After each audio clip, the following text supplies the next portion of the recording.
Hello everyone. We're here from. It's been quite a while. It's been quite a while. We haven't been on live on a show, so I'm very happy that we are managing to come back to an event where we can, present you all the games and make sure that you are aware of a lot of the stuff that's going on. I've got Ian with me today, which is hi guys. Which is great because you have. I don't know which one to look at. There's no light. Oh gosh, you should be. I think you should be watching. That number two. Number two. Okay. And we're here with Ian, and you haven't been around in Milan for a long time. Not since before COVID. So yeah, it's been years since we've been over to the office, and this is the first time we've seen your new office. But it's actually your old office, and there'll be another new office in a couple of weeks' time. Yeah. So we'll tell you a bit more about that later.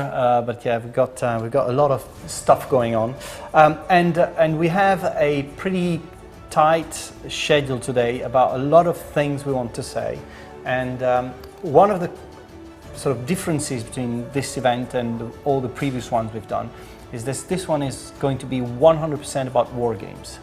Yep. So Ian, we've been thinking about this for a long time, Slytherin and these events being called Home of Wargamers, but in the end not a lot of war games being shown.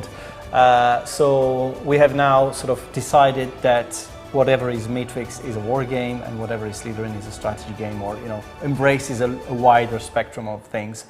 Can you tell us a bit more about this and how we're going forward with that? Sure. So over the last few years, we were starting to try, and the differences between Slytherin and Matrix were starting to blur the lines, and we've made a conscious decision recently that we really wanted to serve our two communities differently. There is a different audience for the more hardcore deep war games than there is for the more mainstream lighter games, and we wanted to make sure that we were delivering content that really targeted those different audiences and gave a clear partition. The Matrix audience is the more hardcore war game, and Slytherin is the more mainstream branded games, those kind of things. Yeah, hence this event is trying to kick this off. I mean, we've got a pretty interesting week because this is a week where we celebrate war games. So we've got promotions. You've seen, if you've been following a lot of live stream about new war games or old war games with new content and so on. So it's really, this week is all about war games, and we wanted to also attach this event to this celebration week where we can update you guys about all the big franchises and where they are heading to. One of the things we were discussing earlier on with Ian was it is getting harder to make war games these days. Although there's a big market out there and the sales are going up, it's becoming very hard to actually make the war games. It is. There's definitely, like you say, the demand is there for the games, but the expectations are increasingly high. So people are expecting more modern user interfaces, but they still want the depth, and those things all start to combine to create a development requirement that is increasingly difficult, and it's harder and harder to find the developers that can deliver on both the quality that people are now expecting and that depth. And so it's a really interesting time, but it's also it's a tough time for developers. The bar is being raised generally across the board. And there's one thing about developing war games over the years have shown as one of the other problems is that most of the developers who start their career in development war games are coming from a passion for war games, right? So they start as a hobby really. So, and before this turns into a proper job, it has to sort of mature into something tangible. That's not always the case.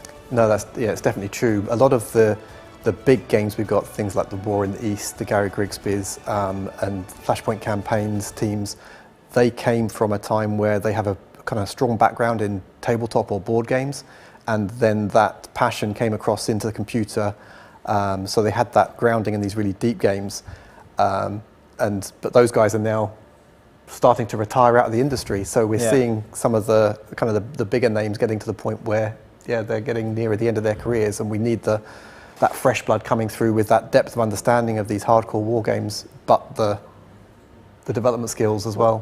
One of the positive notes is that some of these commercial war games are breaking into new ground in the professional area, and this is something that we've seen and we've sort of helped also grow over the last few years.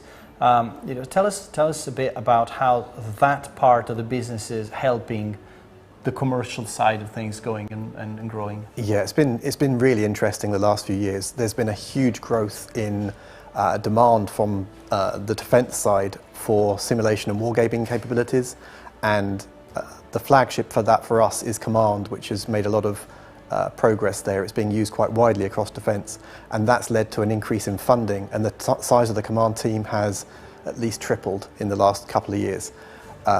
And a lot of new features and content has been added. And one of the things, if you're part of the Command community, you will have seen that in the beta update that's coming through. It's called Tiny, but it's an incredible amount of content that's coming in that update. And Dimitris, I think, will tell us a bit more about that soon. Yeah, I mean, we really want to focus on the commercial side of things, but if you guys have questions, if you want to know more about some of this stuff, tell us about it in the chat, and we'll answer the questions as we go during the live stream. The next bit we'll have Dimitris connecting from Greece to talk us through about Command and the next DLCs. Before we get to that, remember that, and I'm going to the commercial part of things, but remember that there's a sale going on the Matrix site. If you want to complete your collection of Wargames, there's a lot of bundling opportunities. You complete your bundles. If you've got like 3 in a franchise and you miss 1 or 2, same on Steam. So just don't waste that opportunity. A big thank you to Alienware, who's providing us with a lot of technical equipment, and they've been helping also the wargaming side of the business, which is great for that, being able to use their equipment in some of these live streams and testing the games. So let's go into the connect to Dimitris, see what we have in house. Let's try and see. Hello. Hi guys. Hi Dimitris. Hi Dimitris. Glad to see you both. How's things over there? It's getting late here. It's been a long journey, Dimitris. Ian was saying that your team is now tripled in size, so you must be proud of all you've achieved so far. Proud and very excited. It has been quite a development, and as Ian pointed out, there has been a huge help from the work we have done on the professional side, and I think people are already beginning to see the fruits of that work on the commercial side as well. Yeah, there's a real synergy, isn't there, Dimitris? So the professional side is providing funding, but also some interesting feedback and guidance on how we should do things, and then the commercial side is providing enormous amounts of resource for testing and for research, and those two things are working really well together, and like I say, the synergy is really strong between the commercial and the professional versions. That is correct. There is sometimes a misimpression on the civilian space that the professionals don't want to share any information because everything is classified, etc., which is simply not true. The professionals can share a ton of useful information. Of course, they cannot share everything, but they are willing to provide a lot of information that is available out there for research, for pretty much everything. And obviously there has been a tremendous opportunity for us to exploit all that knowledge and embed it both on the commercial and professional editions of Command. So today, Dimitris, we want to focus on the commercial side of things, but we'll leave a little bit of time after this bit to answer some of the community's question, if they have a question about the pro side of stuff as well. Certainly.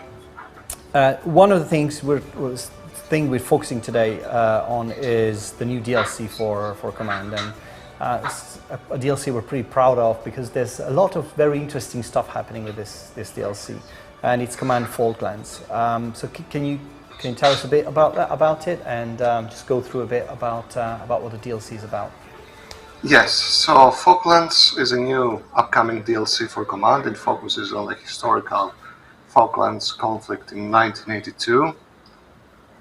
It covers the period from right after the taking of the islands by the Argentinian military all the way to the final battles for the retaking of the islands by the Royal Navy and British Task Force. It covers all the major historical engagements of that conflict, all the news from the headlines, plus a few hypotheticals.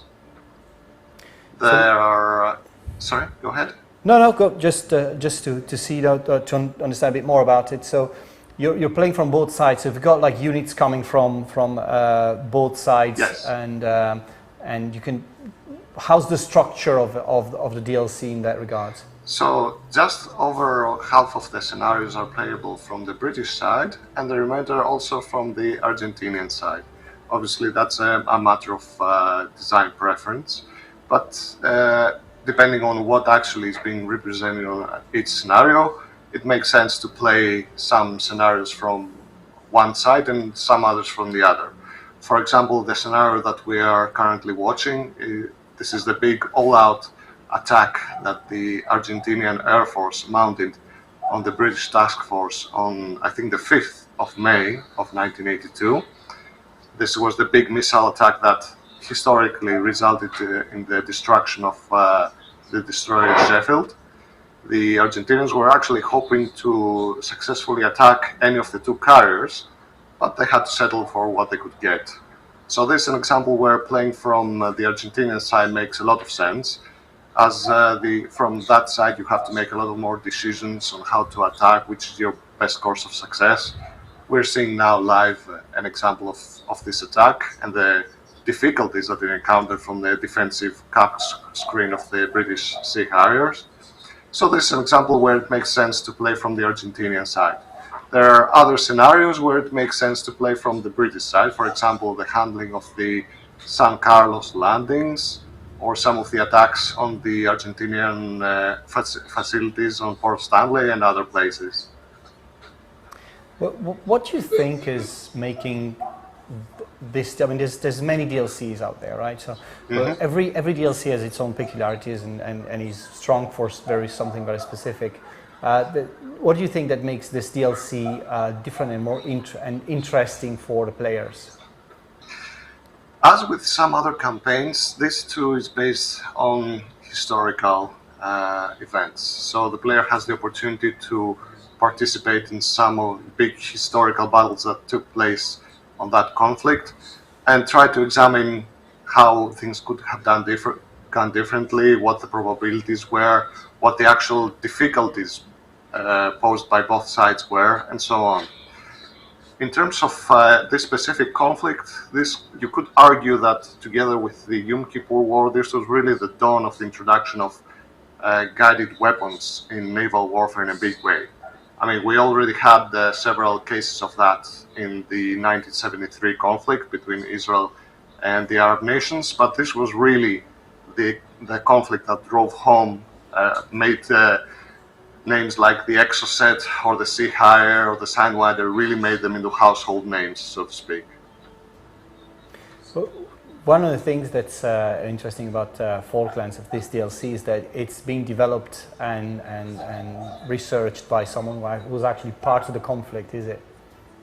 That's correct. The creator of this DLC is Paul Bridge, who was actually a Royal Navy officer, and he took part in that conflict aboard the frigate Plymouth. See, how's the DLC played? Is it set up in chronological order, and is it do you play it like historically from both sides, and how's it structured as a whole? And is there something like extra on top of the historical scenarios as well? Most of the scenarios are arrayed indeed in chronological order, although of course the player is free to play them in any order that he actually wishes. There are a couple of additional hypothetical scenarios which are interplaced between the actual historical events. So for example, there is a scenario in which the player from the British side has access to the Ark Royal carrier, which was historically retired in 1979, but in this case the player can still command it and take control of Phantoms, Buccaneers, airborne early warning aircraft, etc. And there is another even more ambitious hypothetical scenario, in which case the player gets control of the CVA-01 carrier, the aborted supercarrier of the 60s, in which case he's tasked with actually performing strikes on the Argentinian mainland itself, which again historically never happened, but could have. When you decide what is the next DLC and what to do next in a commercial side of things, how much of the input of the team is present, and how much is it based on creative ideas, and what's the process in getting into deciding if a set of scenarios is viable for commercial release?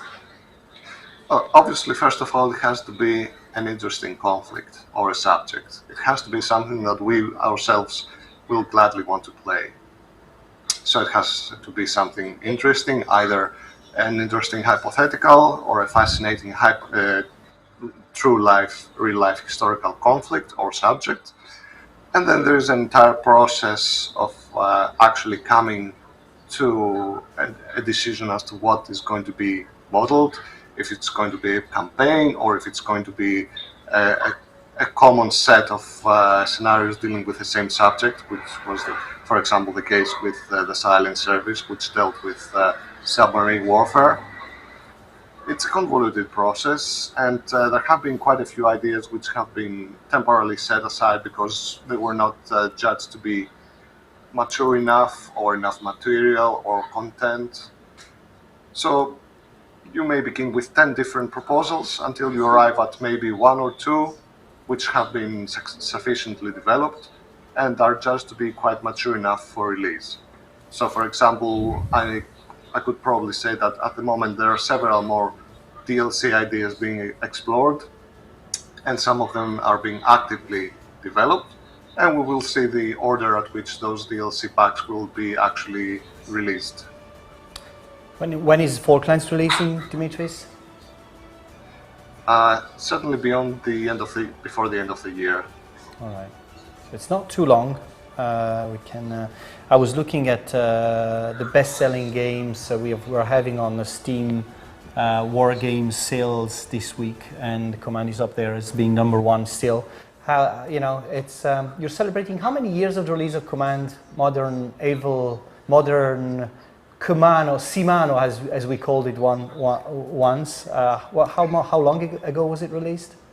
It's been 9 years now in all its incarnations. Does it feel longer or shorter? Definitely longer. It's pretty impressive that a game can maintain an audience for that length of time, but not only maintain it, but grow it, and it's continually adding new features. The new features that you're looking at adding that will be developed on the professional side and rolling across, they won't be in Falklands, but they'll be coming soon afterwards, I think, won't they, Dimitris? That is correct. We are hot right now on finishing up and polishing the so-called tiny update, as you previously described it, which, as you mentioned, is absolutely huge. I could say it's the biggest update we've done since the initial release of CMO. We hope to be able to release it before the end of the year officially, but usual caveats apply. It is going to be a huge release with many new features. Those that have already been beta testing it in public are aware of how big an update it is and how big a step forward it is. And I certainly hope that we will be able to meet everyone's expectations once we go live officially with this. And that will be a free update, Dimitris? That is correct. Is there anything we can say about it? If you want us to, there's a whole lot you could say about it. Say something, drip feed stuff. Where to start, really? Just a couple of things that... Start with AMP. Between the strike planner improvements, which basically allow you to synchronize even massive multi-domain strikes with just a few clicks, the new missile kinematics, which for anyone who comes to Command from dedicated combat flight simulators like Falcon 4 or DCS, those missile mechanics should be very familiar. Everything from the amphibious and operations planner, which allow you again to structure multiple missions with different priorities. Really, where to end?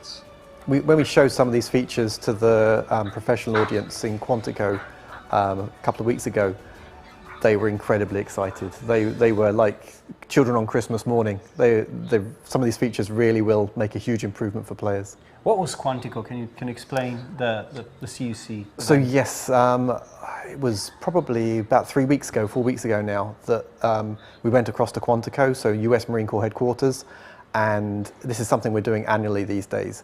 We get together the users from around the world, professional users of Command, and bring them all together it's a kind of a blend of training slash it's like community of practice type things. They also went off and did a classified version, so they created their own community of practice within the defense industry, which we can't attend because it's all classified briefings and talk about what they're sharing with each other. We had the Air Force, the Navy, we had different nations, so the Greeks, Navy was there, UK had the STL there, Spanish were there.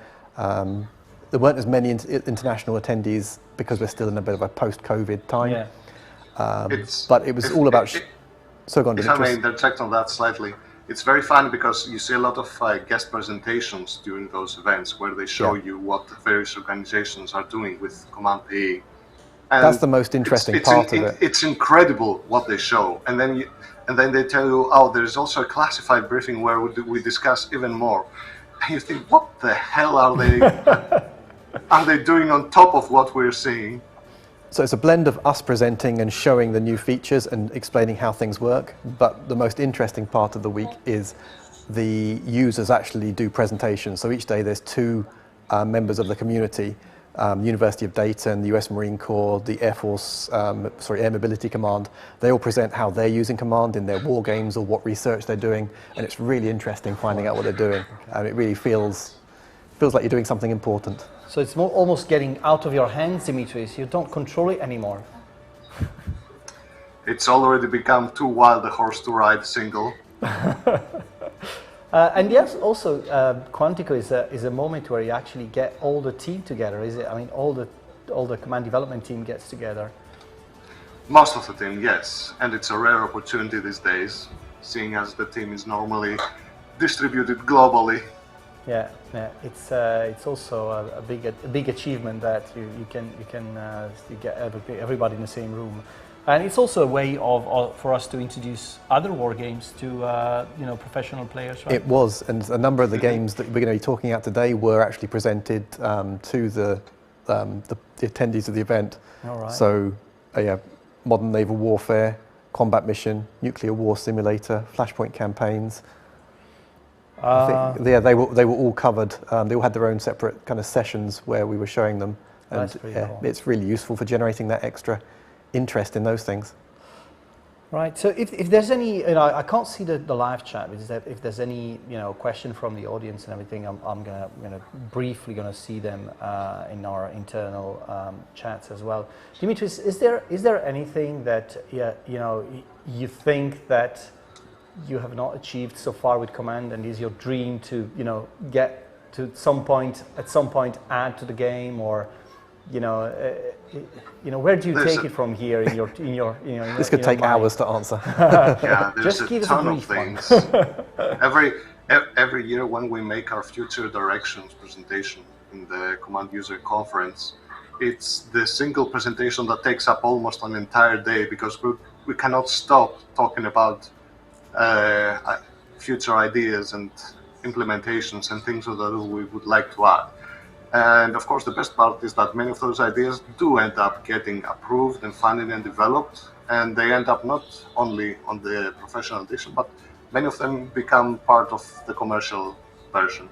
So all this vision about how to build something and what to build does end up getting at the hands of the end users, and of course that's the greatest satisfaction for us.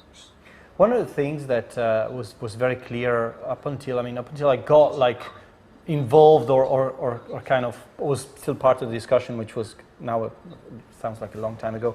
It was almost a balance between answering the needs of the industry, of the defense industry, like, you know, develop this for us because we need this feature to be added to the game, and our, you know, vision of where we wanted the game to go to in the long term.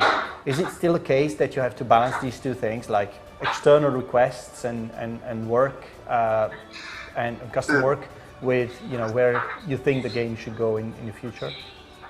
There is always the need to balance those, but it is tempered by the fact that there is a significant overlap. So when professionals tell us that we need this and that and the other thing, and we tell them, yes, we too want to do this and that and the other thing, and that often results in something that both the commercial players and the defense professionals want. It may differ in the details or the matter of how much information we make available between those two editions, or how customizable it's going to be. But the core simulation aspect or major user interface functionality or some other major part of the system as a whole, it ends up being used by both parties. And that, of course, is a huge bonus for us. Yeah, I think it's also part of the fact that you know, the team is growing, so you're able to manage more requests and more of the, Absolutely. you know, current work. Absolutely. We're not anywhere the team we were even 3 to 4 years ago. One question from the chat is the role of drones and where it is going in the future, and how you see them becoming you know, an even bigger part in Command. Is there anything you want to say about that? Yes. So Command, of course, already features unmanned systems, a huge variety of them. We have a number of different development proposals for more faithfully modeling their peculiarities, both their strengths and limitations. For example, one of the recent additions we had to the database schema, which is not actually implemented sim-wise, but is there, is to model different degrees of autonomy. So you may have everything from, so basically this defines the reaction to when positive control and communications is disrupted with a certain autonomous unit. So you can have everything from, even if my communications are disrupted, I will just sit there, not do anything, and if I'm a flying drone, I will literally fall to the ground, all the way to advanced autonomy. I don't care, I'm designed to operate on my own, I'll go out and perform my mission and return to base without any necessary degree of control. And there's also a few different degrees in between. Another case is manned-unmanned teaming, which is a very popular subject at the moment, how manned platforms will interoperate with unmanned systems. What roles will they undertake? Will they simply be additional weapon carriers? Will they be advanced scouts? Will they enable distributed electronic warfare or distributed sensor netting? There are tons of things and prospects and ideas currently being explored on the professional side, and obviously Command has to be a part of that, and we have a number of different development items currently in production in order to better model those. So there is a huge interest in that development, both from the commercial and of course from the professional world. It's incredible how this game almost like you need to keep it up to date, not only from a database perspective, but functionalities are just... It's so true, because you were kind of asking Demetrius, is the game done, or when do you think it will be done? But in reality, it'll never be done, because the technology it's based on is constantly changing. I've got one last question, although we sort of briefly touched on it. There's an unmissable question for every single live stream we had about Command in the past, and it's, what about multiplayer? And our answer to that, it is coming. I know we've said that before, I recognize that, but I can say it's coming. And it's going to be better than we originally envisioned. And it's going to be part of this tiny update, is it? No. No, it's after that. Okay. And I can also refer to two other big developments that are also in the pipeline. One is a completely new map rendering system, much more performant. And also the adoption of 64-bit architecture. I think you're just sending waves, that waves means of excitement. we can deal lots of more entities and scale everything up. Yeah. So Yeah. In one of our internal tests, we had run a scenario of 160,000 units. Wow. Okay, that's becoming as an example. That's becoming like it already scares me what this game can do, but it's going to be becoming even more now. So, Dimitris, thanks a lot for joining us. It was great to open it with you. It's been great having you guys. And I'll probably get you on one of the next upcoming tea times to give updates to the players, because I think there's so much happening that it's requiring a more frequent update for our fans out there. We'll be here. Okay. Cheers, Dimitris. Thanks, Dimitris. Bye, guys. Bye. Right, so that was already a lot. It could have been a live stream of its own. So yep. it's interesting. Dimitris can talk for hours. Yeah, but he says very interesting things. Oh yeah, without repeating anything. Yeah, exactly. So that's great. So this was the first part. We're having you know the agenda. So we've got like a bit of contributions for upcoming games now, and we're going to have a live connection with Modern Naval Warfare guys in a few minutes. We've got now a bit about War in the East, which is I think it's the longest running wargaming franchise we've got. It could be. It's been around for well over 10 years now, hasn't it? And we've had this great celebration early in July where we had like the 40 years of Gary Grigsby's games. So this is great, and we are going to show you a bit about the new DLC for War in the East 2. So take a look. So the War in the East series began with War in the East 1 in 2010 and expanded to War in the West, and now the War in the East 2 system, which has a lot of nice new features and covers the entire operations in the Eastern Front in World War II. Now with the Steel Inferno scenario pack, we get to explore a lot of the operational battles that happened during the war. Those battles that last between 3 and 9 months and cover the areas of an army group or so are really fit well into the series. So we've got 8 new smaller scenarios that run from anywhere from 3 to 9 months, and 2 new campaigns. The new campaigns allow you to jump in at different points of the war. We have the 1943 campaign that starts with the Operation Citadel around Kursk and goes to the end of the war, and then the 1944 campaign that starts in May of 1944 during a lull in operations before the big summer Soviet offensives. So now players can start at different points of the war and play the entire campaign through from there.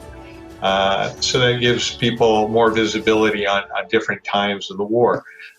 With the original game, the Stalingrad to Berlin and Vista to Berlin gave you those starts in 1942 and 1945. So of the 8 operational scenarios, 2 of them cover new areas of the map. One of them, the Drama on the Danube scenario, starts in the summer of 1944, and it covers operations in all areas of Yugoslavia.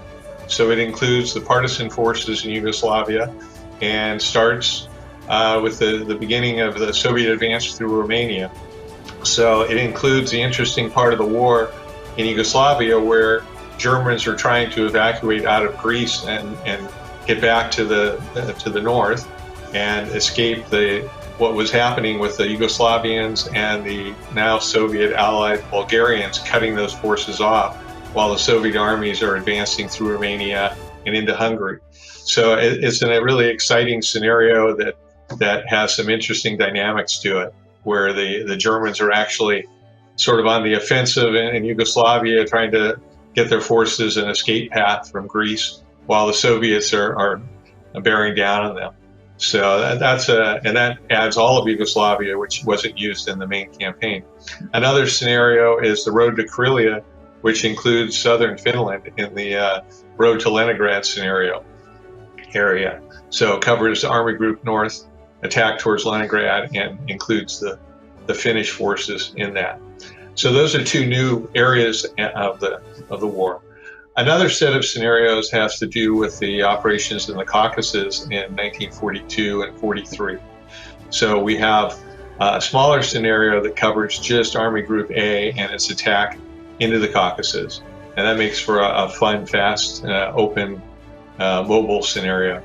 And then we have a larger Case Blue Phase 2 scenario that includes operations in the Caucasus and towards Stalingrad, and really puts the German player in the position of having to decide how to split their forces. They don't really have enough to cover everything, but what can they do in that summer-fall 1942 offensive before the Soviets can regain their superiority in the area and counterattack. And then we have an alternate Case Blue where the German 11th Army is added in to the force mix, which gives them a little bit more ability to power their way forward. And then there's a Kuban bridgehead scenario that takes place in 1943 with the German 17th Army defending their last part of the Kuban area before their pullout. And then we've got a couple of larger operational scenarios, one involving Army Group Center right after the Kursk battles in 1943, where the Soviet offensive, Kutuzov offensive, opens up to take Orel and drive to Smolensk. And we've got a Western Ukraine scenario that covers immediately starts with the attack on Kiev and then forward through the Western Ukraine in early 1944. So those are larger and yet operational battles that take place over about a 9-month period. So it gives you some new time areas of the war, 1943 to 45, and in some cases the Caucasus in 42. So it gives a good spread of scenarios over the length of the war and some new areas to fight in and new situations, as I said, in the Danube and the Road to Krylia scenarios. So we think it's a good mix of new scenarios that War in the East players will enjoy. We're planning a couple of AARs by some of the testers. We're hoping to see one against the AI and a 2-player match of a couple of the scenarios. So that'll give people an opportunity to see players in action playing the game. So that should be starting up in the next few weeks. It's great that Joel is always manages to say interesting things, and it's almost weird that after all these years they managed to create interesting content for a game. Still keep it new. Yeah. It's just great. And I think Steel Inferno, one of the big takeaways from me is that it's structured in a way that there's small enough scenarios that you can really pick up, and it's going to be great for multiplayer games. Good as an entry level kind of way for people to get into it. To multiplayer and tournaments could be really interesting with that. So I look forward sounds really good. There's a lot of AARs being developed at the same time, so I look forward to seeing some of these. Next up, we've got Strategic Command. Now, Strategic Command again is a very long-running series, and I managed to interview Hubert for this video, and we almost spent more time talking about the heritage of this series than the future of it, because we're almost at such an interesting point now where American Civil War was released, and it was one of, if not the best selling of the series so far. And you can imagine, what is it like that your American Civil War version sells more copies than the World War II version. And more copies in Germany. It was really weird, the number of copies in Germany we sold of an American Civil War game. That was really surprising. So it's interesting that this series keeps being fresh and interesting, and it's, I guess you could call it an introductory war game, but in a way it's almost like even a grand strategy game. Yeah, and the way that they tie the history in and the events and everything that happens in there, it's almost like a history lesson as well. It's a really good way to learn history. So let's have a look at what Hubert has to say about what's coming next and what was the past of the series. and we'll be back to talk about Rule the Waves 3, which is one of the games we just announced and is coming next year. It's something we're really proud of, and we're having Modern Naval Warfare just after that. So for Strategic Command, it was just a project that I gave myself immediately after I graduated from University of Computer Science. So it was something that I wanted to experiment to see if I could make a game on my own, based on games that I enjoyed playing on the PC at the time. And I figured it was a 6-month project before I looked for a job, and let's just see how it goes. And so the 6-month project ended up turning into a 2-year project. It took way longer than I thought it was going to take. But I finished it, and I looked for a publisher. Battlefront was reached out to me. They agreed to publish it, and it did well. And it did well enough that I ended up continuing with the projects and making more games. And here I am 20 years later, still working on Strategic Command games. And now I've done 4 games with Matrix Games. They've all done really, really well. I'm very happy with how they've done, how they've been received. Players seem to really like the style of the games that we make, and that's pretty much the history of how I got from A to B on Strategic Command.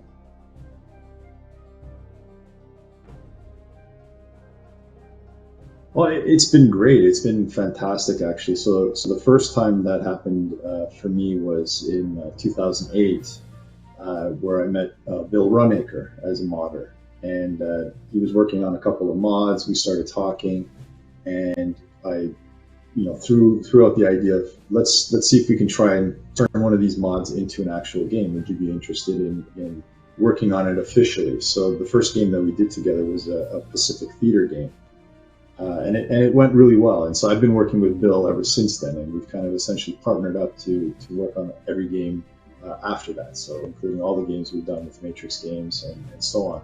And it's happened a few times over. So we've done, essentially what we started to do was we saw that was a formula that worked. And we looked at other modders that were doing really good work, and we just kind of did the same idea. Well, let's partner up, let's divide and conquer. You've obviously got good skills in making maps or making scenarios, and let's see if we can work together to polish them up and turn them into the professional level product that we want to release as an official game.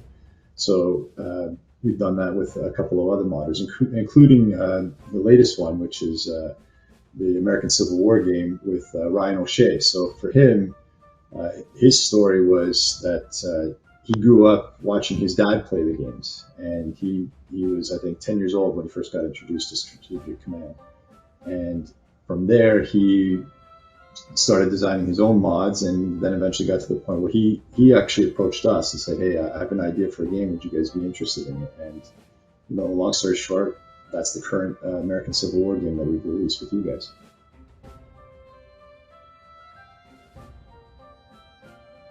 So the basic design principle that we have with the game was to keep it simple. 1 unit per hex, a kind of a simple style of combat, and simple rules, basic supply, those kinds of things. So it works really well for our initial design, which was the War in Europe design, and then we can modify that to design a global map, and we had to kind of work with the scale, make sure that it would work correctly with a larger map, or in terms of having more of the world in a single map. And then when it came to a game like the American Civil War, some of that would have been a challenge if we decided to keep everything exactly the way it was. So one of the issues with the American Civil War is that battles weren't fought completely on wide fronts like a World War I style, that kind of thing. So the design compromise there was to just have a much larger map. So we can kind of keep the same essence of what makes Strategic Command, but we had to kind of adapt to the reality of what would be needed to have an American Civil War game feel about right and feel like it would work properly. So on a strategic level, we felt it works fantastic. There are some criticisms, let's say, on the tactical level. It doesn't quite feel exactly right because there's no stacking. Battles were more concentrated on, the equivalent of a single hex. But, some of that is just give and take. So if you're happy enough to play a grand strategy game using the strategic command system with with a few compromises, but a much larger map that kind of brings you as close as possible to what you really feel that the war should feel like, that's what we accomplished, and that's how we did it.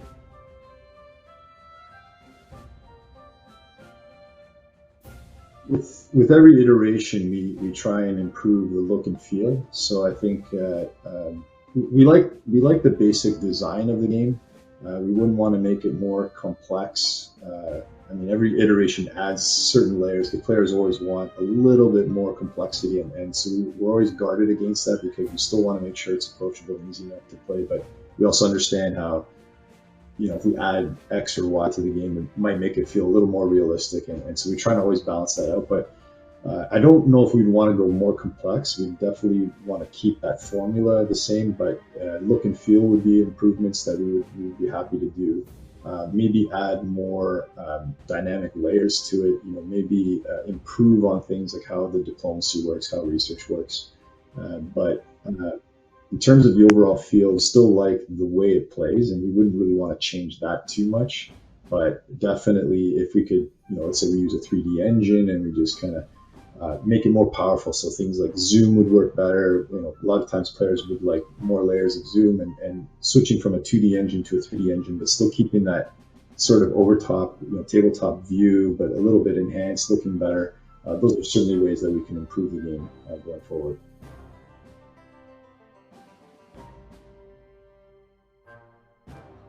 So what Ryan has been working on is a series of campaigns that we're going to add essentially under the umbrella of the American Civil War. So some of them will be specific to the Civil War. Some of them are just additional bonus campaigns that fit the time period. So we have he's going to do the Mexican-American War, so just before the American Civil War, Spanish-American War, and as well as the Franco-Prussian War campaign, which is something that I know a lot of players have been asking about, and we had something similar to this in the past, but this is a brand new campaign using the latest engine, and I think a lot of players will be very happy to see this. Here it is, Hubert Cater. This one is interesting because Hubert came from, originally from his game the games were on Battlefront, and we ended up working with I was just thinking Steven. that, yeah. So yeah, originally they were working together, and now we're doing the combat mission games and the strategic command games. And strategic command is one of my favourites, but you knew that already. Yeah, yeah. I spent countless hours playing the original World War II versions.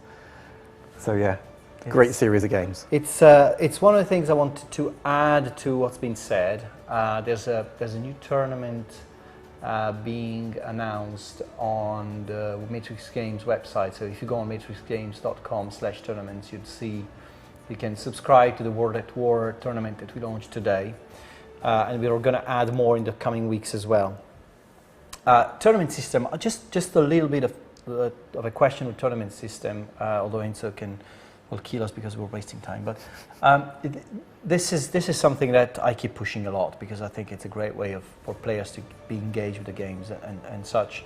When we launched PBM, it was like a long time ago, for the Glory. Yep. I didn't see this coming, but I really see this as being really a system that all players that playing all of our war games are starting to use a lot more as part of the routine of playing the games, and it's been something that we've almost done for fun. Yeah, and when we originally we didn't realise how successful it would be. So we were making games that had real-time connection and playing a turn-based game whilst you're connected to your opponent. We were getting a few people playing. As soon as we went for the asynchronous multiplayer systems that we have now, we found it was orders of magnitude more that were playing and enjoying the games, and it all launched from there. But it's a very enjoyable way to play these kinds of games. And we've got big projects for tournament systems and for PBM. So stick with us because we're gonna talk about a lot more about on this subject in the coming weeks and months.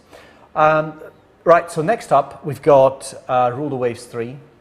Now this video you're gonna see is voice and images of the game. If you're familiar with the series, you're gonna love what you're gonna see. I'd say this is what we were talking earlier, right? It's a game that's a true deep war game. Yeah, it's a Wargamers game, definitely. And if you almost, it's like if you don't know what you're looking at, you're almost puzzled, right? And but it comes out of passion and comes out of developers who couldn't really do anything else, right? It's their thing. Yeah, absolutely. And one of the interesting things was when we signed the title, the Command team found out about it, and they were universally very excited because this is the kind of game that appeals to that kind of audience. There's nobody else making these kind of things, so it's really good to have it as part of the. Yeah, and I'm excited to have this game sitting alongside some others because it really shows the broad diversity of subjects and gameplay loops you can have for these types of products. And it's not only hex-based, turn-based. There's a lot of stuff that's. Yeah, there's lots of ways you can skin this cat, definitely. We were laughing earlier on because of this, this big exhibition called Wargames up in London at the Imperial War Museum, where a war game is not really a war game, right? It's a bit annoying. They think a war game is a game that's about war, and so there's a lot fundamentally of first-person shooters and so on. But it's good to have a community that knows about that because it's sometimes it's pretty frustrating. So going back to the roots of what we do is great. So I think Enzo's starting to cry. Yeah. Okay. Let's take a look at Rule the Waves 3 and back here for Modern Naval Warfare later on. The most obvious one is the extension of the time period. The game now covers 1890 to 1970. So that is 80 years of ship design and naval warfare in one game. Those are a very dynamic 80 years. More probably changed in those 80 years than in any previous time in all of naval history. So there are a number of new technologies, radar, missiles, and not only technology, tactics have to change as well, how ships move and how they are organized into formations. That is both how they act in the ironclad age, where engagement ranges are much shorter, and then up into the air and missile age, where you need completely different formations.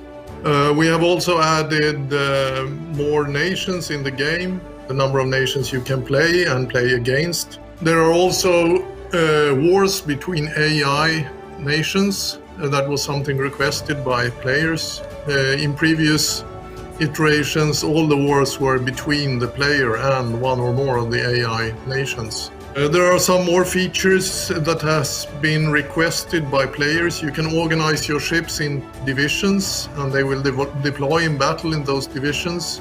There are officers that will command your ships, and you can move the officers around. Ship histories are recorded for every individual ship, when they are launched, when they are rebuilt or put in reserve, and when they participate in battles.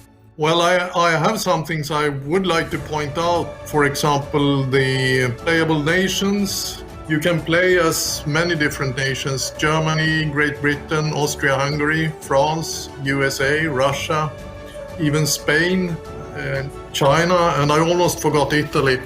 Spain and China are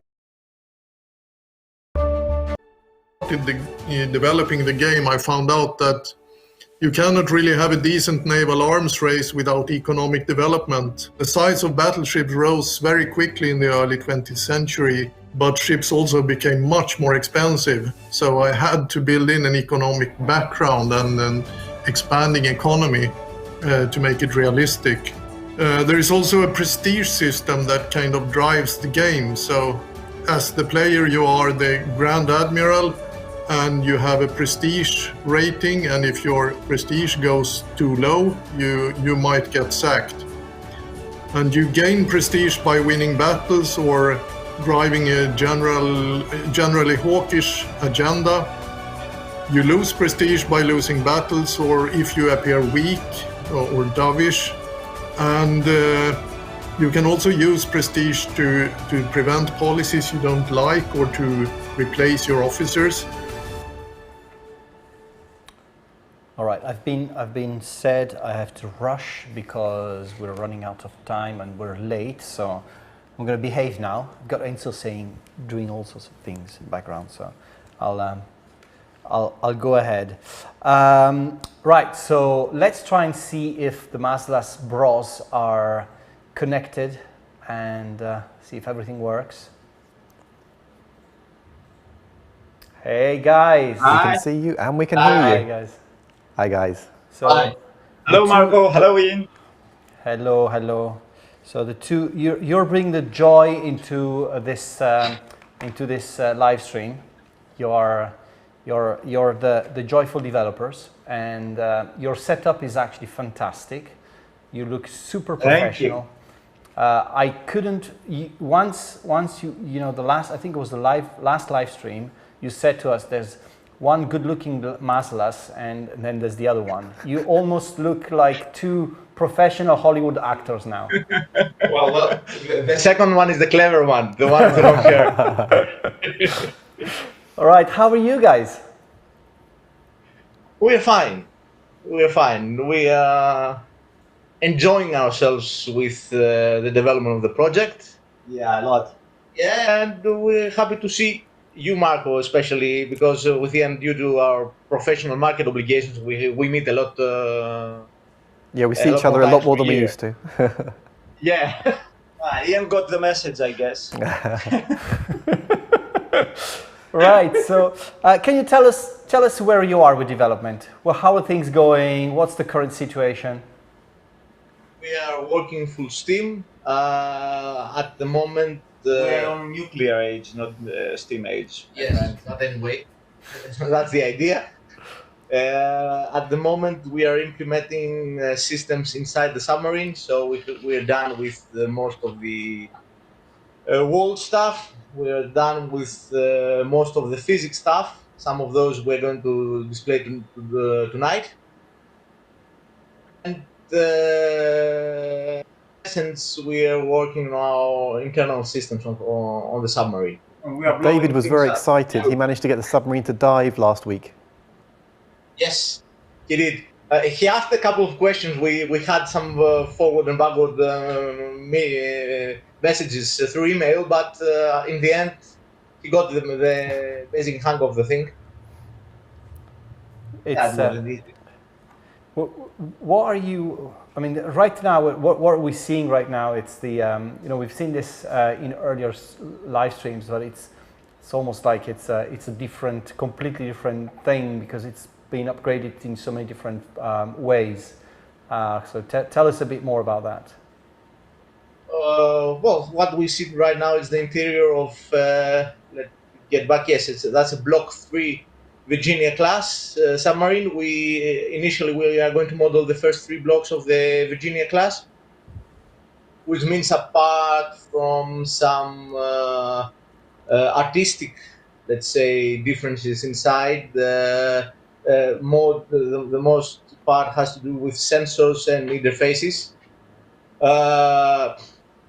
How we work is that we build a world. On top of that, we have our physics and our stuff, and then we build the ships. And inside the ships, we have to build each system individually. The reason is that they are ships and no two vessels are identical. The Virginia classes are already 20 years old, and the ones that were delivered 20 years before have not that many things in common as far as systems are concerned with the new ones.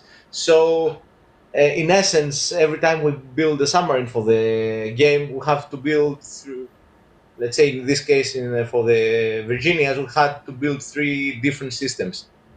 Or let's say each subsystem of the submarine. 3 different sonar systems, 3 different radar systems, 2 different fire control systems, etc., etc. One of the things I find really interesting is that in that 3D view that we were just looking at, those controls, they're not just visual decoration. This stuff is all real, isn't it, and all interactive? Yes, in fact, you can click on almost most stuff that you can click on, you can actually do something with those. Apart from third grade stuff like some small valves and stuff, but the operational stuff are all working. And the thing is that exactly because all these are working, we had to keep all the rest of the UI as minimal. You don't have any HUD displays all over the place. You don't have any additional information. If you need to know where you are or where you're heading, you'll have to turn right or left and look at the screen, and you'll get the information. It's what you're doing is in the process is you're focusing on the systems, and there's, you know, 3 different versions of the systems, but there's the outside world as well, right? You know, so you're working Yes. on a dynamic world with real life weather and traffic and you know, everything outside of the submarine is also being created. How do you manage to make such a detailed game? And it's the 2 of you and some other external contributors, but you're not like 100 people working on the game. So how do you manage to build we're something not. so detailed? As a matter of fact, there are working 100 people for the project. Well, The 2 of us and another 98. yeah. No, we are a small team. Indeed, we, especially for the world part, believe it or not, that was the easy part. We get a lot of information. We implemented several GIS libraries, that's geographical data libraries. So we have data from Copernicus, from NASA, from UCLA, different sources about the weather, about the ocean, like ocean temperature at different layers, salinity, flows, max and mean wave heights, all these different data, and on top of that, we build our engine that the system gets all this data and creates all these worlds in, let's say, automated way. This, believe it or not, it's the easy part because the data are readily available. For the traffic, we use there's a system now that's 16 years old called AIS. Most merchant vessels are obliged to transmit above a certain displacement. They're obliged to transmit their locations every couple of minutes and their type and the destination. We've got here in the office an AIS receiver. We get all this data, we retransmit them, we get a database, we make some statistical analysis on that, and we create the real-time traffic. So we mostly It's the way they use say it, automation. that's just something that we Yeah, we've got an did this AI morning. system in the office, Yeah. and I've got 2 actually. But I won't say it to anyone. Yeah, and the rest are done by an AI. Now, the systems modeling is way harder because most of it is classified. We had to dig into books, we had to dig into news feeds, into official presentations.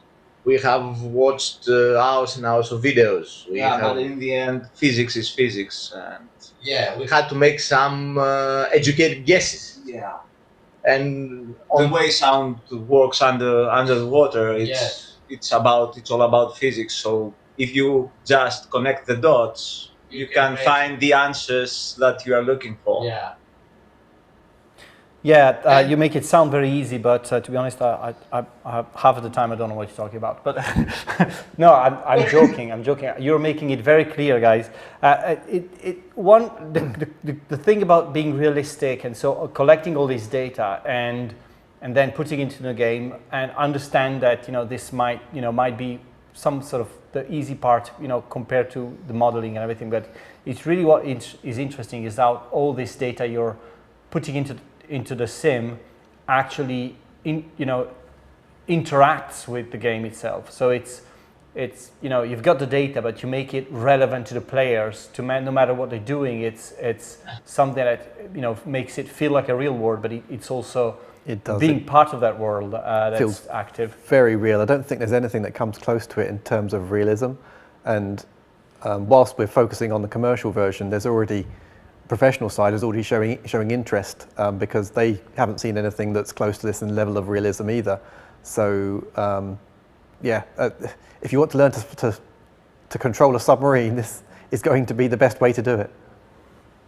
Yeah, in all due honest, it is. Yeah. Yeah. Well, after some of the meetings we did with Ian at some various professional organizations, we had the opportunity to check some of the, let's say, heavyweight professional simulator systems, and we discovered that let's say some of them were lacking the physics part, some of them were lacking the You're being polite. sensor part. Yes, so in essence what we got, we tried to create the full package, the one that you have both physics and sensors and weapons and deployment and the whole stuff. So we started building the world from down up. Yeah. If you make a very good environment and put some real physics behind it, then the whole thing just connects and interacts. And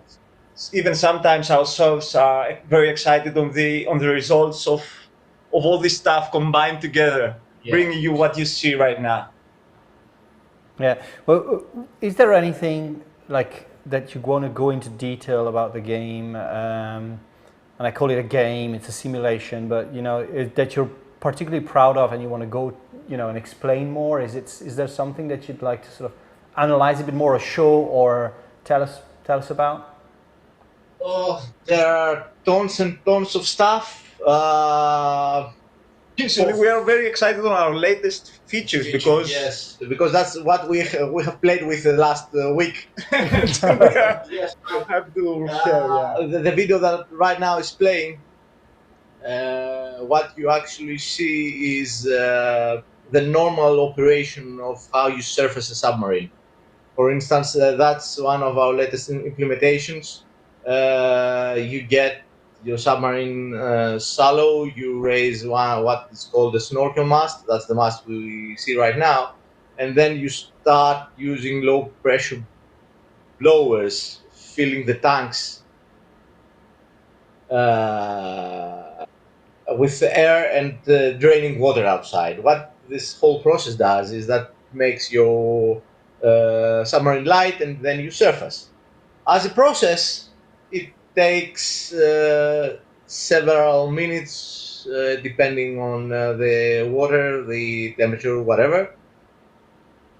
Of course, we have a time compression feature on the game, and in a few seconds we'll do that. But at the same time, the submarine has a fly-by-wire system, for instance.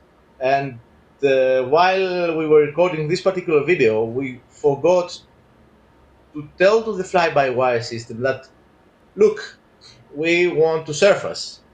Instead of that, we tried to drain the tanks and left the fly-by-wire, believing that we want to get down to, I don't remember, 65 feet. So, although we'll start right now running the time faster, you'll see that the boat will never surface because the fly-by-wire is trying to get us down, while the physics are pushing it up. We ourselves made a mistake, and we never allowed the submarine to surface in this instance. Believe it or not, the fun part for us is when we put all the system together, because somebody is doing something, somebody else is doing something else, and then we get all the system together and we see that, okay, this works. It's actually what it should have done in reality. Because in essence, what we do, the fly-by-wire system is not directly connected to the physics of the engine. It works as a separate system as it does in real life. So if a submarine team had done this wrong, this is what could have happened in real life if someone had tried to control the submarine incorrectly. Trying to surface, but it won't, because the planes of the submarine is pushing it down. All the hydrodynamic forces are pushing Yes. down And the now we ship, found the the boat. issue. We set what we call the bubble at 0, which means that leave the planes up. And then we put the time up again, 8 times this time, and in a few seconds I think people think of that game time. the ships and submarines are simpler to control than they are. There's a lot of moving parts, and you have to get everything working together to make the submarine do what you want it to do. And one of the interesting things that you guys have done is there's an enormous amount to think about in just one submarine. So you've split those stations out to be able to control separately.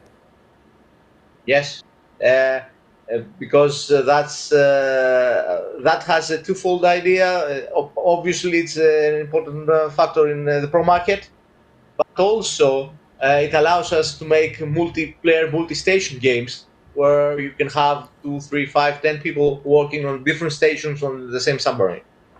Plus the fact that the AI ships are working in the same manner as the manual ship, as the player ship. Yeah. So the AI will definitely give the same orders as you will have in the ship that it's not playable in the title. You're talking about really cooperative multiplayer modes there, aren't you? Yes. Yeah. Are you imagining that you'd be able to do that a cooperative mode, but then against another submarine? So you could have one submarine that you're controlling versus another submarine. Is that kind of thing likely to be possible? Definitely. Yes, that's one of the basic features. It's not something that we Yeah. plan for the future. It's one of the very basic stuff. It's gonna be on the release. Yeah. That would be pretty cool to see. Yeah, that's the second video. We are deep. That's, let's say, the most the fastest way to get to the surface right now. Instead of actually going shallow, deploying the snorkel mast and getting low pressure air, we lift these two very nice handles called chicken switches, which actually blow high pressure air in the ballast tanks. And the submarine will start to, that's the idea, start to raise very rapidly. It's like you have a basketball in depth and you leave it, surface. You can see, the lift force is The lift force extremely is high at that extremely moment. high, and what it does, you have 7,000 tons of metal and weaponry, people jumping out of the water and then falling in again. And it's actually one of the most common scenes that everybody has seen in movies. That October and stuff. That they see a submarine getting to the surface with very fast speed, and here it is. You made it That, happen of this course, time, so you won't be fired. There's a couple of more questions I want to ask before we say goodbyes. The one thing is, of course, this is a Virginia class submarine, and one of the most common questions out there is, what is the plan for expanding and what the future is? I know you've got to finish this one first, consider that, but what are your plans for the future of the game? Believe it or not, some of our decisions for future DLCs. Oh, that's it. Sorry to interrupt. That's it. An explosion, which is one of our favorites. Yes. Yeah, you got to see that. Yeah. Most of the decisions have to do also with the professional market, but our plans usually say that we are going to release either one of these two submarines, either the British Astute class or one of the type 212, 214 diesel electric submarines from the German Navy. I think they both make for very compelling gameplay, both on the commercial side and the professional side, of course. And that's our initial plan for DLCs. In the future, we want to expand more, of course, even on surface vessels, if everything goes well. Yes. Just to make a notice on this video, this particular one, we had a torpedo hitting the ship, and what you see is that how water enters the various areas of the vessel and fills them up to the point that the ship turns around and eventually sinks. The damage modeling system we have right now, it's hit by a torpedo will open a hole, and this hole will get water in, and as The time progresses. yes, and compartments fill, the ship might survive or might sink, like this case, depending on where it's hit and if it's in battle stations, if it is a military vessel. And people should know that also ships don't sink instantly; they take some time for that. That's why we added time compression. That makes sense. And it's cool because it's some we like to see some action as well. So that's thanks for showing us the action part as well. And last question I've got is about VR and you know how we're gonna see VR implemented in the game. VR is the gameplay. The idea of the gameplay for the game is twofold. One is you operate the stations. The other is that you take the part of the captain. The captain gives orders, and the people on stations execute these orders. So there's always somebody that is in control. The idea for VR is that you take the place of the captain. He moves around, or she, right? This age, this person moves around the control room and look at the station and give the command. Look, I want that. I want this target, this contact to be assigned to torpedo 1, and do this, then that, or get back to that depth or that speed, and so on and so forth. That's the idea for the VR. It's that you get in the place of the captain. And then you can have people without VR playing on their computer or AI and doing the station stuff. Will VR be available at release, or is it going to be happening later? We were hoping for the initial release. It depends on how we progress on other stuff. Our main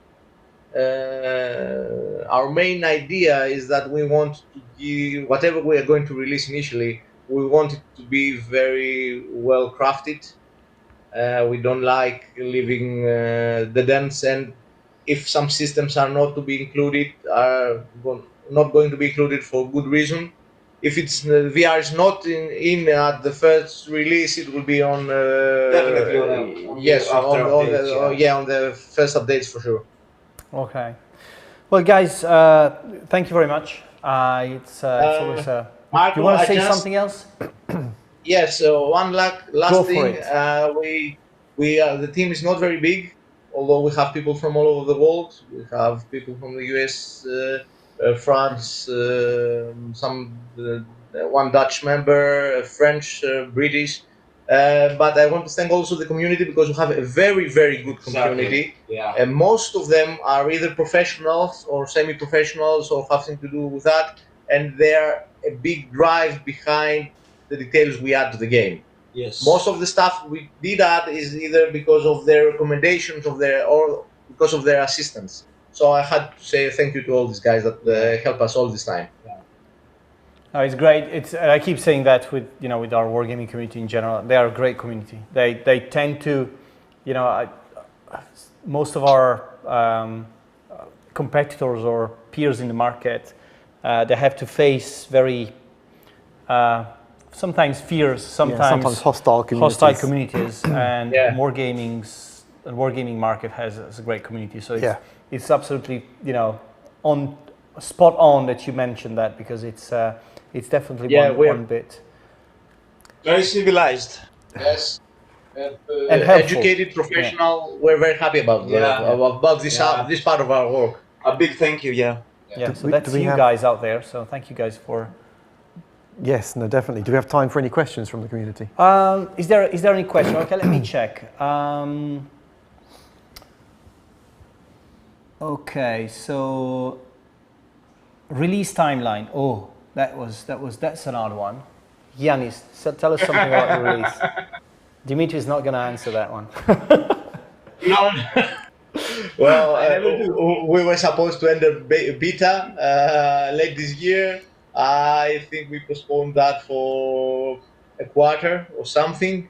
We hope to have entered beta early quarter, late Q1, early Q2 of next year. See how this goes and release immediately after that. Okay. I guess that it's not going to be a very short beta. There are very way many systems that needs to be checked. Again, we hope the community will do better work than we by ourselves. So hopefully we'll have it by late Q2 next year. That's our hopes. Yeah, the one question which is interesting because reminds me of some of my history as well.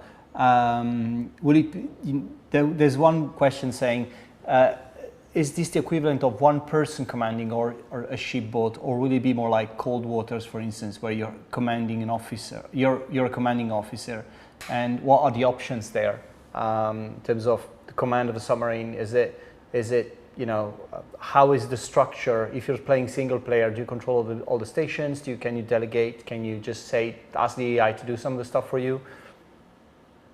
You can delegate, you can assign AI on each station, and you can just be the captain.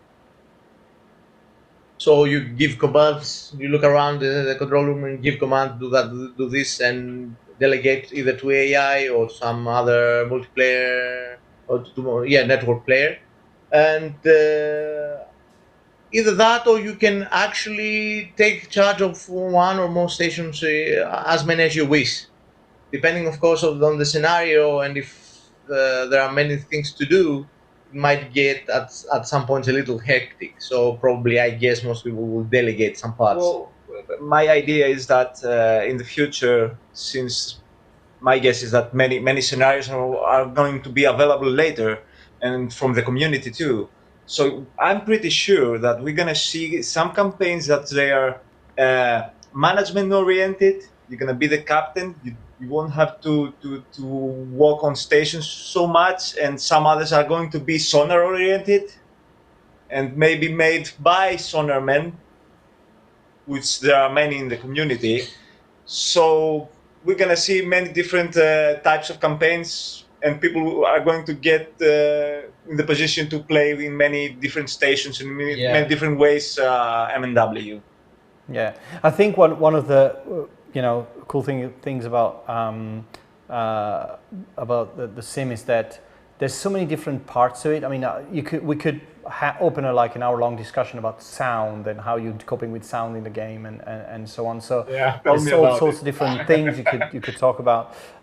One last question for the community. I think it's one of the earlier trailers we had, like air units, like I think it was a drone, there was a helicopter prosecuting the sub with a dipping sonar. Can you tell us a bit more about how these elements are going to interact within the sim? Well, you cannot waver anti-submarine warfare aircraft and helicopters, because apart from another submarine, your biggest enemy as a submarine captain is always a helicopter or an anti-submarine warfare aircraft. So they are going to be there, and they are going to be very, very aggressive against you.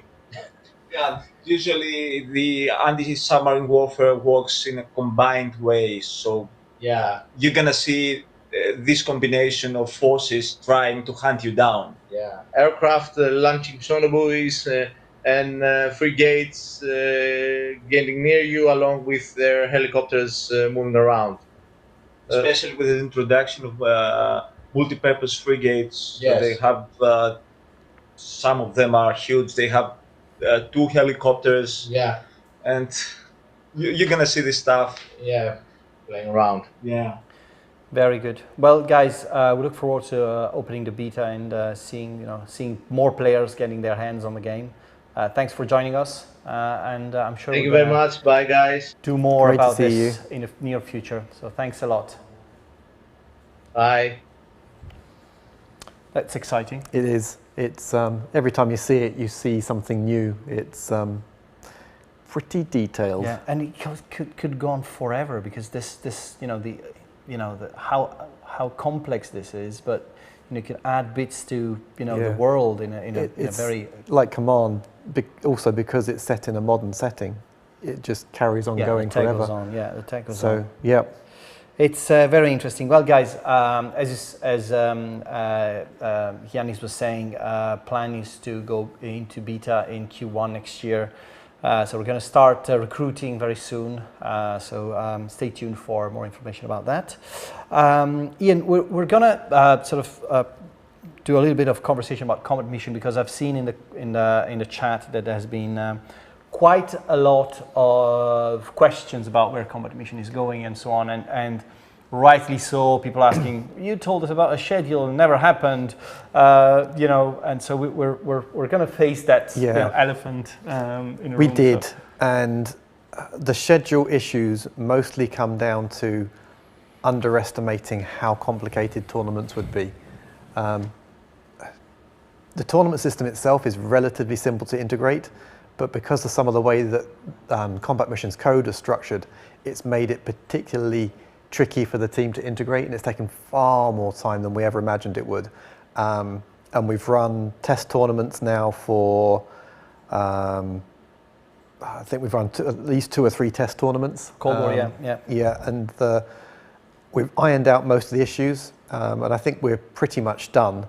And we were trying to get the tournament system completely rounded off inside Cold War before we started going through, because there's a lot of shared code. Once that's done, we can then put it into the next ones. When I say we, Battlefront, obviously, it's the guys there have been doing all the hard work on this.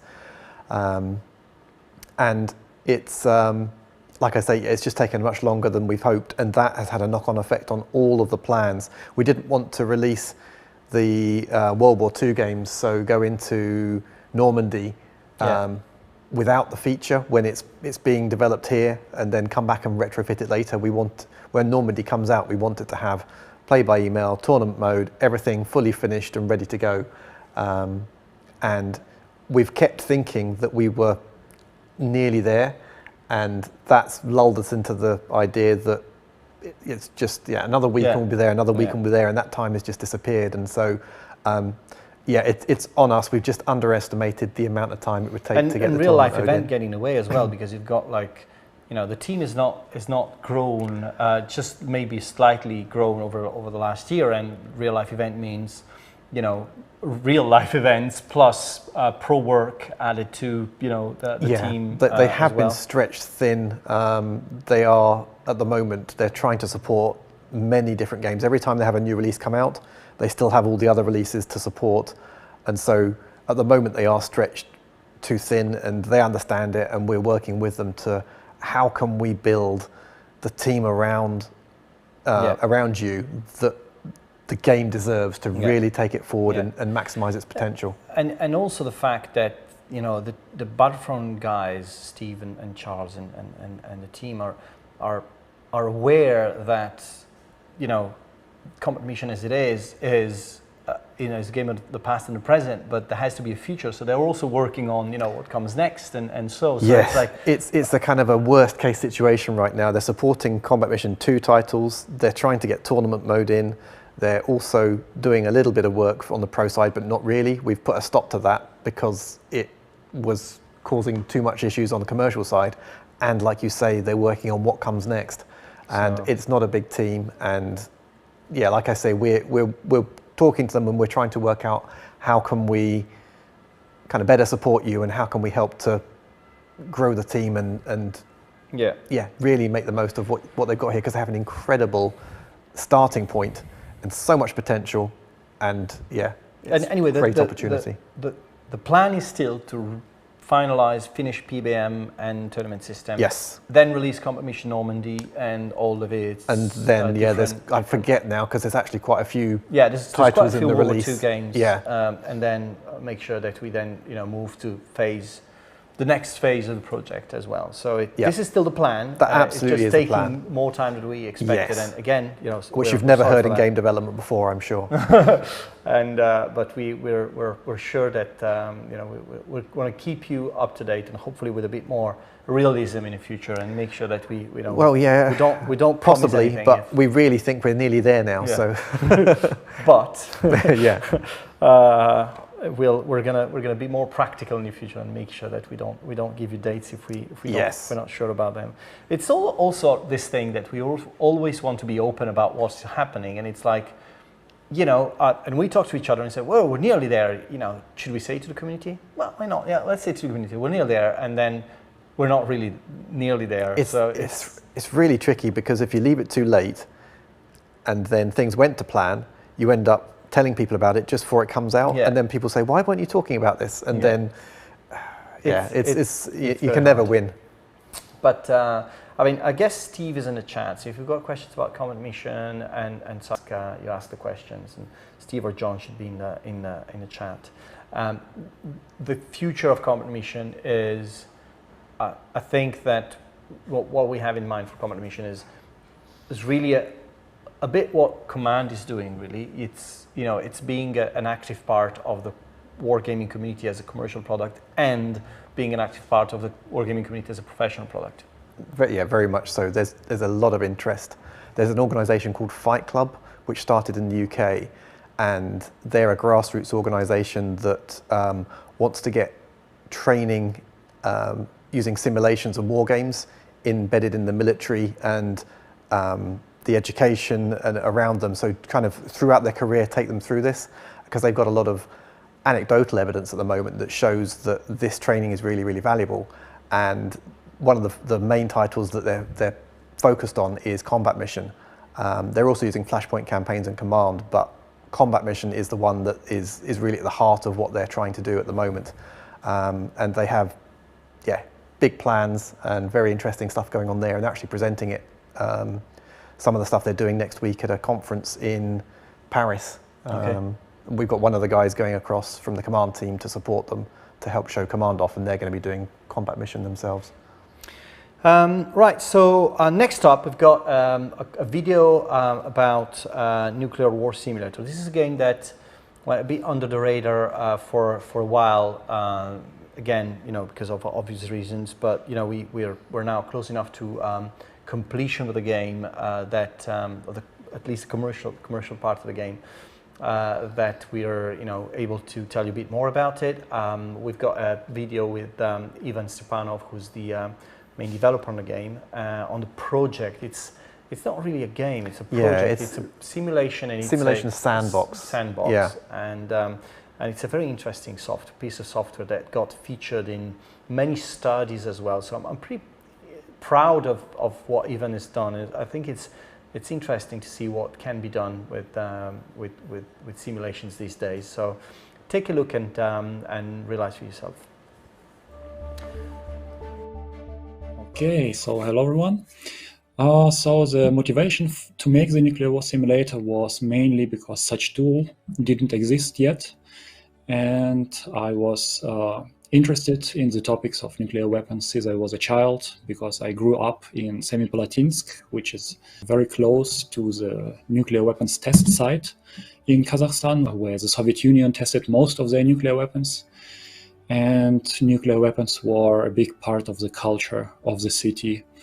And growing up, I was playing a lot of games, but there was really nothing that depicted a nuclear conflict realistically. So at some point, I decided to do it myself. So this is something that needs to be clear to the user, that it's not a game, because there is no goal predefined. Like there is no goal like in DEF CON to kill as many people as possible, but instead you create the goals yourself and you are free to experiment. You can build scenarios however you like, and the simulation is very detailed, so the physics of nuclear weapons effects is realistic. You have prompt radiation, you have thermal radiation, you have overpressure, fallout, a very detailed model for the fallout. So you can experiment and you can learn about these things, but there is no predefined goal. Different aspects of the simulation. One side is the military side of it.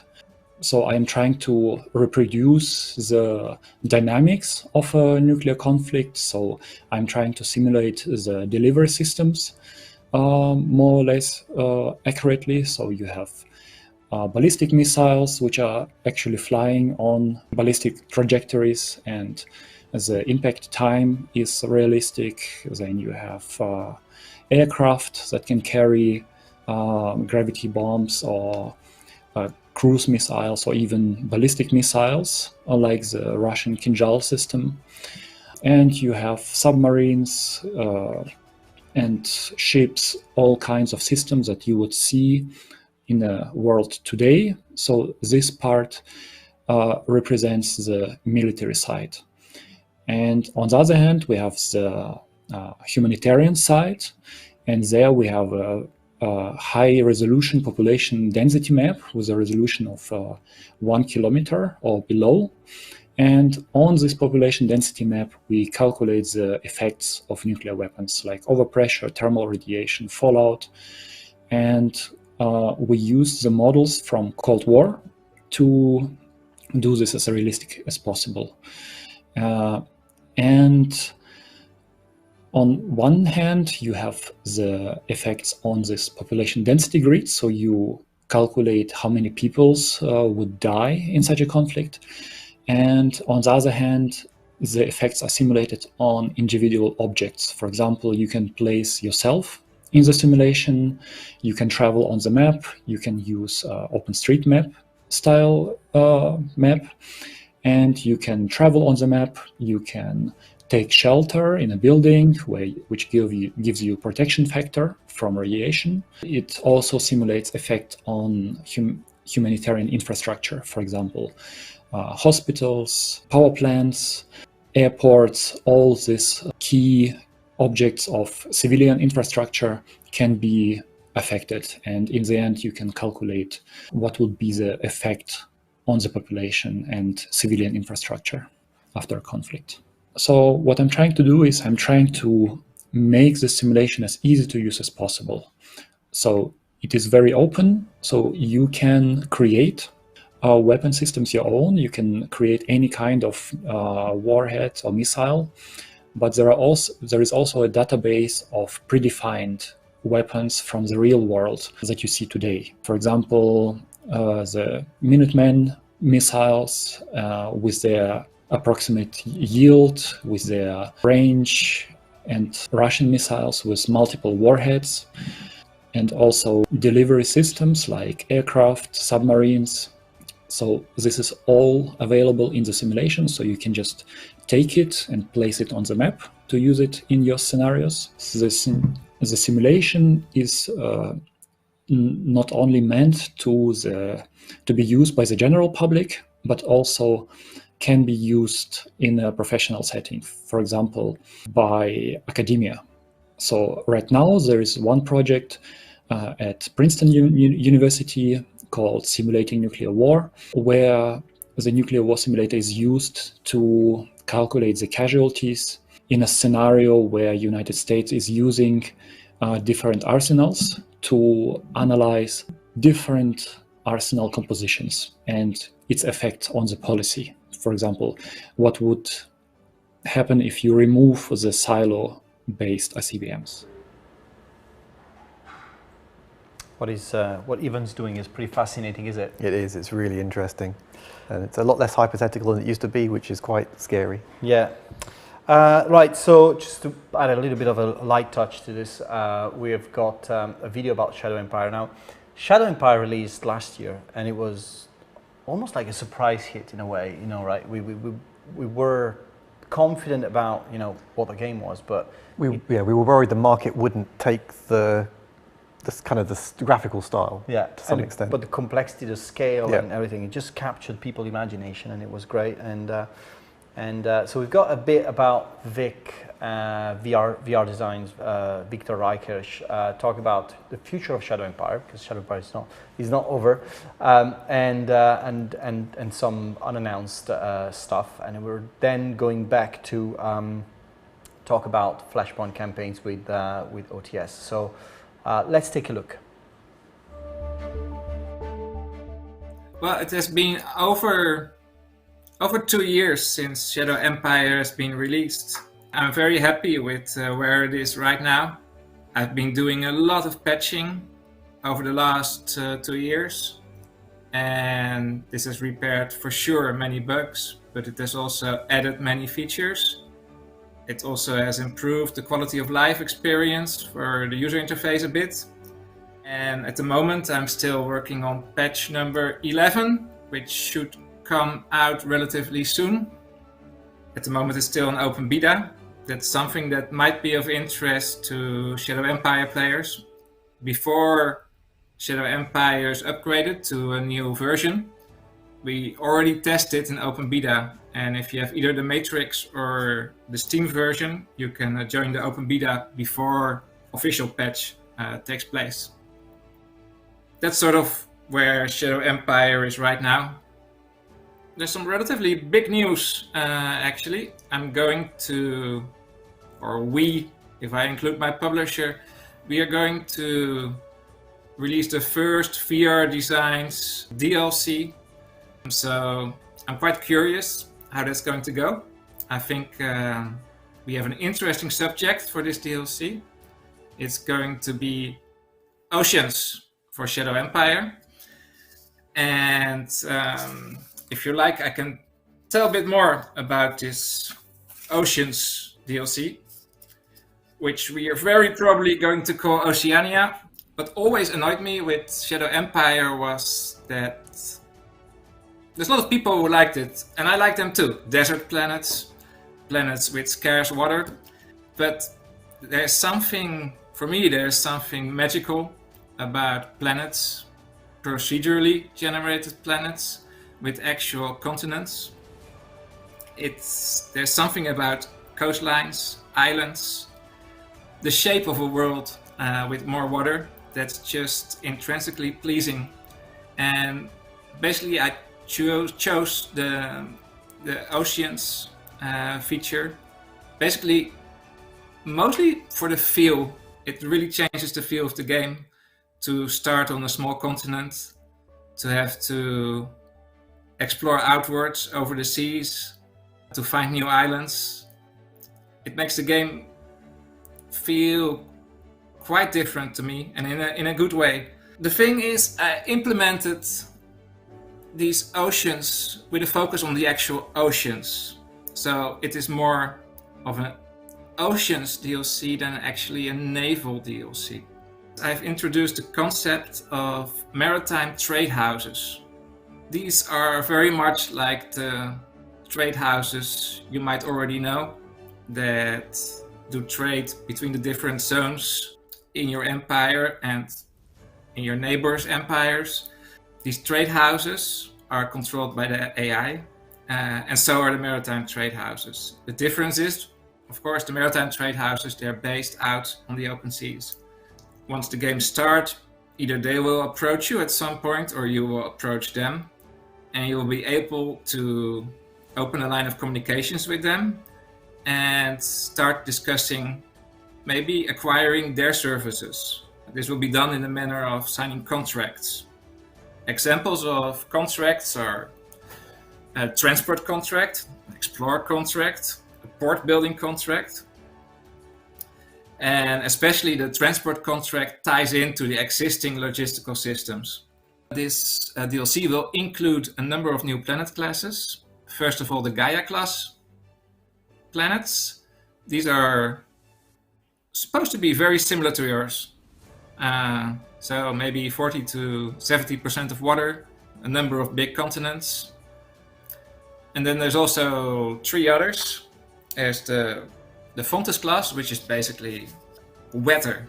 Imagine a planet with even more rain, more rainforests, swamps. It's water paradise. Then there's the Proteus class, which is drier than the Earth, but still has a lot of landmass. And the Thalassa class, which basically has fractured tectonic plates and or very many islands. These planets look more like the Pacific Ocean, for example.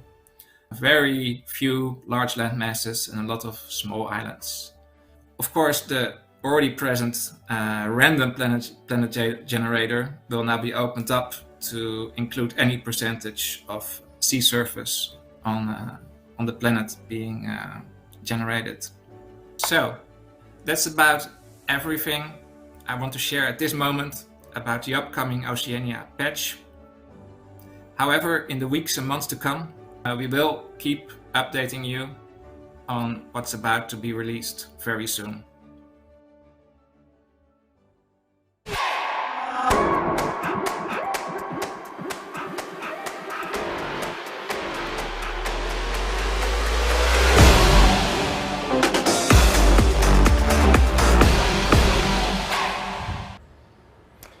All right, so we're approaching the grand finale, and we're going to connect with Canada now after doing twice Greece. Oh yeah. Yeah. Greece is big on Wargames. Greece is big on Wargames. We're going to connect in Canada with Rob Crandall of On Target Simulations. Aha. Hello, Rob. You're not hearing anything. I think your headphones are not coming through. Your headphones, yes.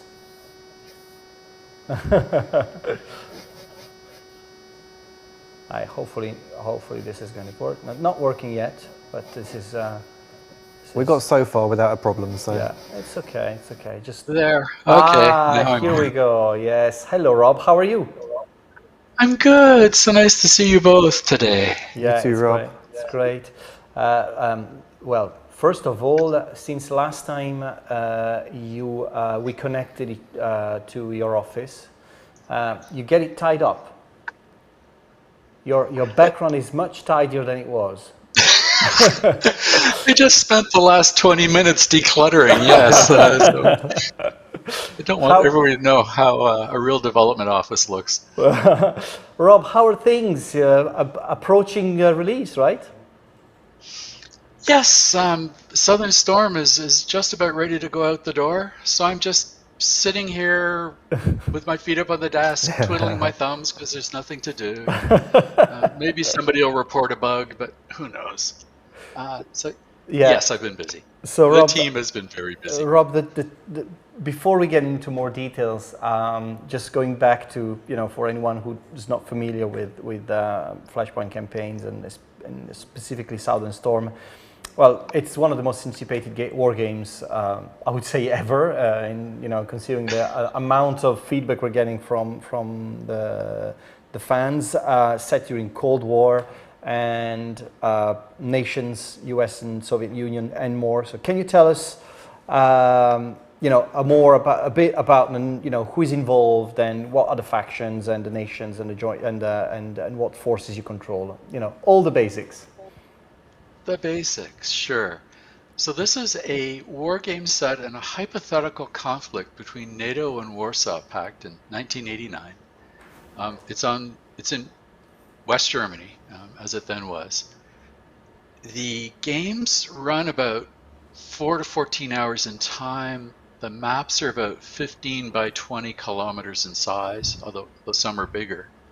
You're commanding a reinforced battalion up to a reinforced regiment or brigade with counters, the ones you see on the map, typically platoons or, for the Warsaw Pact, companies. And you maneuver around. The hexes are 500-meter hexes. And so it's a tactical game of up-close, highly lethal modern combat. It's as high intensity as it gets. That's kind of the overview. The particular forces for Southern Storm, which we're looking at here, have 8 nations. They're the 4 from the old game. So the US, the Soviet Union, West Germany, and United Kingdom. And because we're in Bavaria now and in related areas, we're add in Poland, Czechoslovakia, France, and Canada, because they were involved down there. So we have 8 nations. Unlike the last game, which came out 9 years ago, almost exactly 9 years ago, you could only have 1 nation per side. Now you can have multiple nations per side. And you as a commander show in it, and you have a nationality. Take it from there. Yeah. The game. How about the scenarios and campaigns, and what are the units that we'll see in the game? Typically platoons and companies, sometimes sections or individual flights of aircraft. If you've seen the previous game, it's quite similar in scope. Everything about it has been deepened and improved, but the scope is pretty much the same. A few things that are a little different this time around that are significant, though, is that we got away from magic engineers. It used to be, if you had to cross a river, and there are a lot of rivers on these maps, you'd drive a combat unit up to the riverbank and you'd snap your fingers, and half an hour later there'd be a bridge. We had the staff would provide a bridging element and get you across. That was a little unrealistic because a lot of that fighting really would center on river crossings and no water crossings. And so we have dedicated on-map bridging engineers now. And big hint, they're worth their weight in gold. If you have 4 rivers to cross and you lose one of your engineers, so you only have 3 now, you're in a world of trouble. Apart from these dedicated engineers, we have what we call off-map locations, because a lot of the artillery is quite long-ranged on both sides, and you can't really place them on a 15-kilometer by 20-kilometer map, realistically. So we say now, okay, we will put them in an off-map location. It's so many kilometers east and south, say, or north and west of where the center of the map is, and it then works out all the ranges. You can still do counter battery fire and things like that, but you don't actually have to have them on the map to participate in the game. The game is structured in campaigns and battles, right? And what the structure of how these battles are linked to each other, and there's large battles, there's smaller skirmishes. How are the missions linked to each other, and how is time managed to link these campaigns and battles? Yeah, so that's a good question.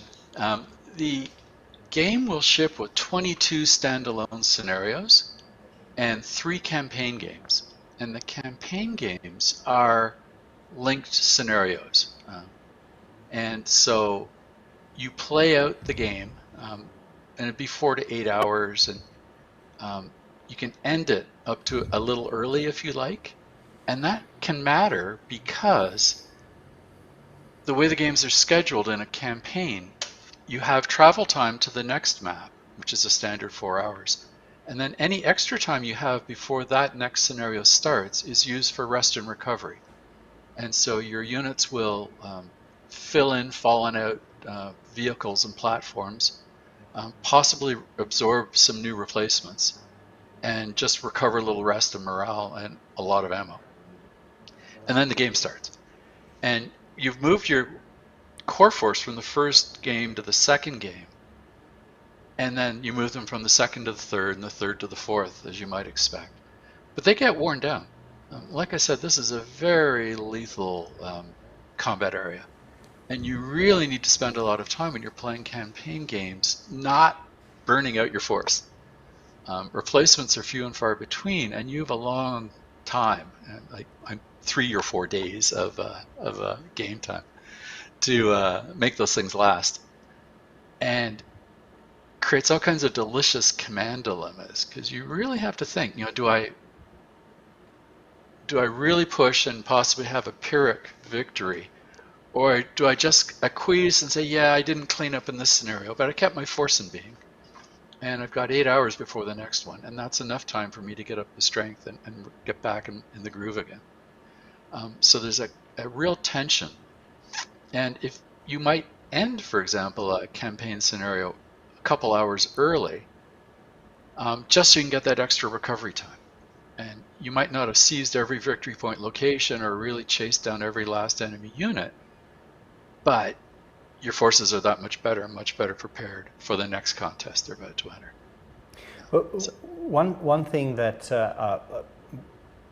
we were chatting with the team, and that is in continuous evolution is the combat system. You know, compared to the earlier Flashpoint campaigns games, Flashpoint games, and since Flashpoint Germany, and now what we have now.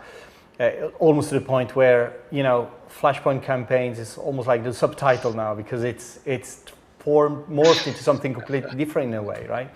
How did the combat system change over time, and what you think you want to point out as being the biggest changes if you've applied to the combat system?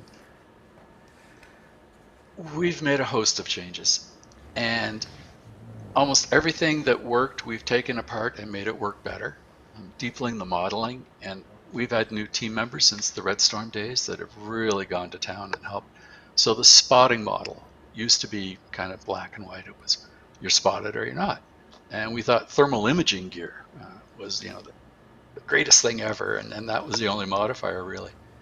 Well, now we have a very detailed spotting model, and we have detection ranges and classification ranges and identification ranges, and we have different parts of the electromagnetic spectrum that we're surveilling on, and we're comparing different contacts and how good they are, and really making a careful determination. The direct fire model had a lot of overkill in it, so that if you had 5 of your tanks shooting at 5 of theirs, all 5 of yours might shoot at the first tank they see and all kill the same one, in essence. And that happens in real life, but there's a lot of control measures to prevent it, and so we did something similar to distribute fire better. And our indirect fire was completely rewritten. So you'll see, instead of just a barrage hit a hex, you'll see individual volleys hex every couple of minutes. And you now get to select the munition types in far more detail. We have all kinds of different artillery and main tank gun munition types. And for the artillery ones, you can say, I want this particular smoke, and then I want this particular HE, and then mix in some ICM, something like that, a little later on, and really fine tune it and have far more detail. That said, one of our goals was to keep it flowing the way the old game did, and we didn't want to slow it down or bog it down. And so you'll see it really proceed pretty much the same or in a very similar way to the Red Storm, just with more plausible looking results, shall we say, higher fidelity results. And that's a really for those good who point, found Rob, that you can add this detail and you can add this complexity, but if you're not improving the user interface and the feedback and keeping the whole flow right, you might add all this content and features and actually make the game a less enjoyable experience. So it's really important to focus on those things. And sometimes people don't realize how much work goes into that side of it rather than just, oh, look, we've got this cool new feature. That is so true, Ian, because at the end of the day, we're trying to tell a story, and we can get in our own way by putting in too much. And in fact, with this version, I put in a set of controls that let you turn off a lot of the combat stuff. It happens, but it doesn't show it to you. And that's to help people who just want a quicker, more abstract experience and just get to the end. I'll review it later and see where the losses were and who did what. Or other people who are doing something small, say, and really want to get all the detail, and they want it to go slowly enough that they can see what's happening and which of the weapons that seem to be doing the damage. So you can do that too. And before you couldn't customize it, now you can customize it extensively. Get the experience you want. Well, talk about this improvements and making the game experience a better one. What do you think is the future of the Flashpoint series? I mean, it took you 9 years to get to the point where you're releasing Southern Storm. What do you think is the future of the series now? Oh, we've done so much work improving the game engine. We really want to start doing a whole lot more content now. So staying in the Cold War, this is the southern end of the entire central front of NATO. Clearly we'll do a full-to-gap version and then a Northern Plains version. With the Northern Plains, we'll have Poland and Britain and Holland, Denmark in as well. So we'll have 12 nations, 3 games. There'll be DLCs, but it's all one engine. We'd really like to go further north into Norway, and we're open to possibilities elsewhere as well for the Cold War engine. Beyond that, we're really interested in the modern era for understandable reasons, and particularly things like drones. Drones changed everything, have changed everything, and so we really want to get modern equipment, modern force structures, modern situations, and set all that up. Oh, here's something new. When you're doing scenarios, you can change the electronic warfare levels per side per hour now. In the old game was just set once and that's it. So now you can coordinate your forces with the actual EW settings and air superiority that higher HQs have set up for you. And something else we're looking at right here on these screens is a whole new part of the scenario editor where you can create what we call battle plans. And battle plans in some games would be scripts telling the units what to do, but in this case, no, it's more a way to express the commander's intent. If you imagine a group of officers before the battle starts having an orders group and they're huddled around the map and the executive officer is sketching things out, it would look a bit like this. This is where they're agreeing, okay, you're going this way, we're going that way. You're moving groups of units, not individual units. And you're expressing your intent as a commander. But we all know what happens to plans when they meet the enemy. And similarly, these will suffer a similar fate. But it gets you going. These plans are made and they're saved independently of the scenarios. So that means if you've got, say, a brief moment in time and you come up with a really good new Warsaw Pact battle plan, you can share it with your friends. You can send it out, you can publish it, you can do all kinds of stuff and create like mini content. Not a full-blown scenario, but the smarts in them are severable and can be sent out. So we're really excited to see what people do with that. It's interesting because These are other shots we were talking about with Hubert about how a game modder became a contributor to the series with DLCs and such. Do you see that happening as well with Flashpoint campaigns, where you actually ask for a contribution to the community, creating content and then sort of validating it and making it available to the public? Oh yes, that's the most fun part. Everybody on the team that made this started in the Matrix forums, and there were modders and contributors, and they said, "Yeah, I want to be part of it," and the rest is history. And very much, you might recall with Red Storm, the final edition we called the Players Edition, just because it incorporated so many new ideas and features that were suggested in the forums. And it helps us also that the time period covered is one where people are still very much alive. If we were doing Napoleonics, not so much, but Cold War, we got a lot of people telling us, yeah, no, it went this way instead, and you might want to do it that way too. And that's cool. We've benefited enormously from that. We're just weeks away, right? So it's the week before Thanksgiving we're releasing. Yeah. So that means the Gold Master, is it next week or week after? Don't be nervous. Well, I have November 7th as my drop dead date. Okay. And that gives you, everybody at your end, a bit of time to actually get the bits together and polish it up. But we're going to be working on this for years and years yet to come, clearly. And with Red Storm, we did something like 14 follow-up releases. And I expect this will be very similar too. Yeah. Don't go on holiday after release. Yeah, that's when the work really starts. I have such a good team, it doesn't matter. I could get hit by a bus and everything would be just fine. All right.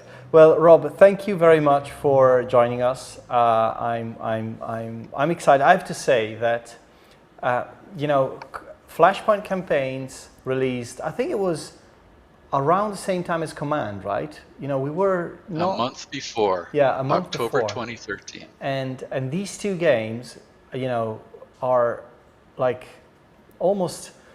They went off into completely different directions, but in the end, they're sort of uniting under the umbrella of the pro work, under the umbrella of, you know, evolution in, you know, how the franchise went. It's more true than you realise, I think, because on the pro side, the STL have actually linked Flashpoint campaigns and Command together. So you can play in Command and see the Flashpoint campaign battlefield inside Command. They've created overlays and ways of integrating the two games together.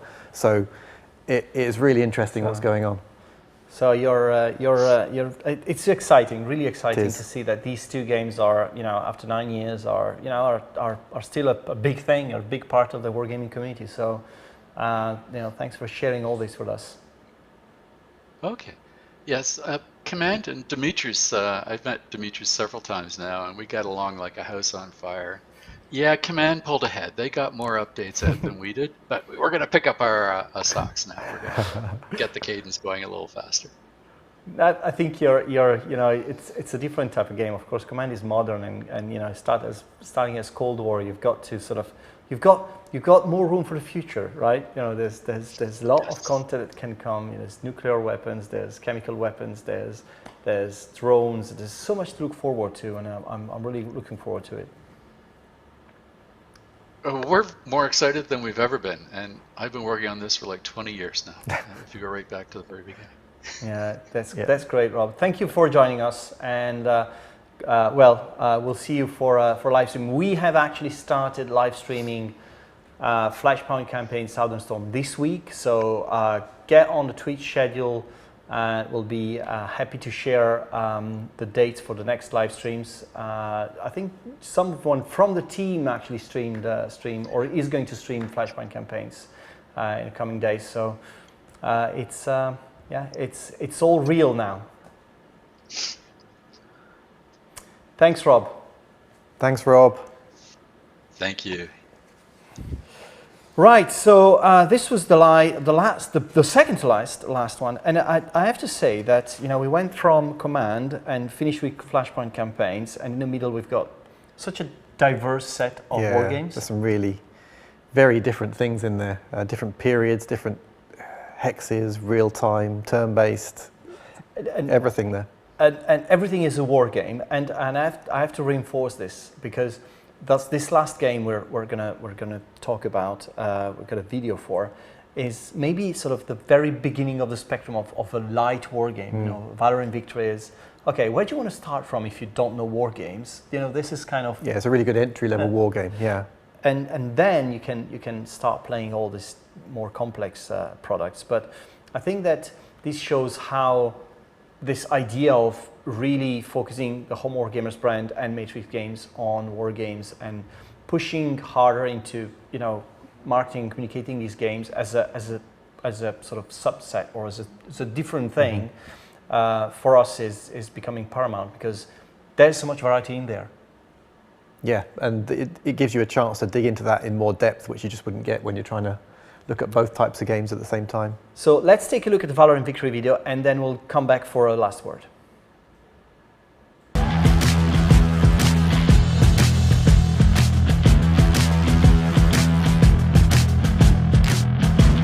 When we started working on Valor and Victory, we were already having a good partnership with Global Wargames on other war games. Valor and Victory is exactly that. It's this, you know, putting together the core elements of a war game, but in a familiar setting of the World War II and the board game approach.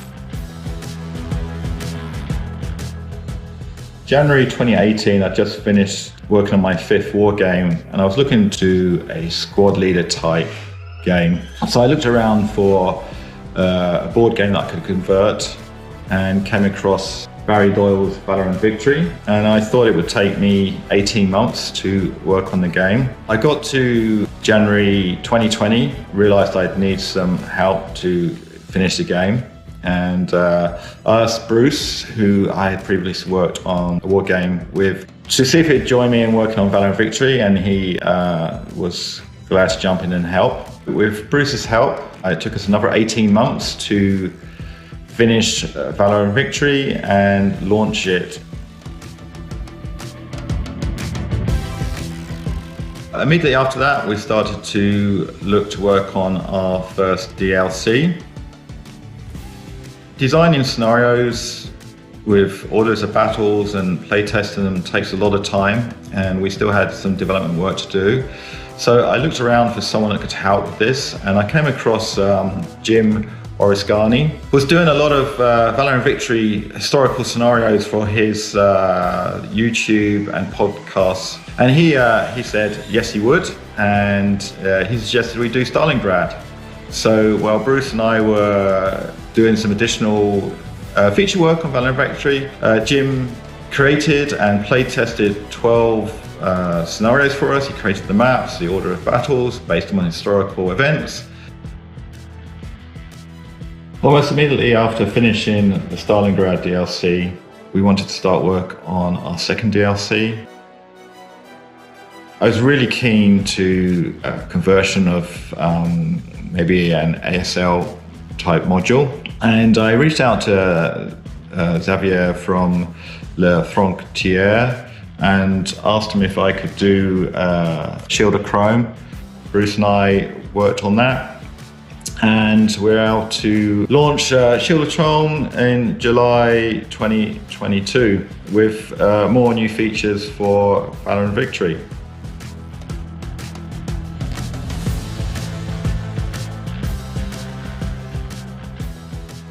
We didn't rest after that. We wanted to do one more DLC before the end of the year. I'd been talking to Barry Doyle in the background whilst we were working on Stalingrad and Shield of Chrome, and he was working on an Arnhem module. He'd already designed some scenarios and a map for Arnhem, just focused on the battles around Arnhem Bridge. So working with Barry and also doing a couple of my own scenarios, we converted his scenarios and the Arnhem Bridge map, and now have our third DLC. This tells the story of the battle for that bridge. The first 5 are very much kind of the Allied forces breaking in and the Germans trying to hold them off.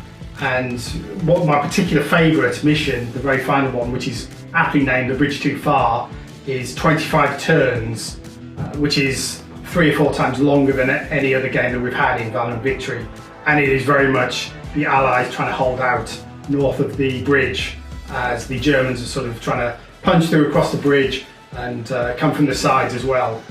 So there's reinforcements of the Axis kind of coming over time. The DLC has 6 scenarios in it. It's a smaller one than previous. The climax of the DLC is really the 25 turn scenario, A Bridge Too Far, where your British paratroopers led by Lieutenant Colonel John Frost are gradually more and more outnumbered by the approaching Germans camp groups as they reach the battle. And it's really a case of, can you survive the 25 turns? It's really hard. I haven't done it yet. Valorant Victory is an opportunity for anyone who is interested in war games but is a bit scared about the size of war games and the complexity, and helps anyone who's interested in war games to start from somewhere that's easy, understandable, approachable, but deep and also familiar, like you've got in the World War II setting.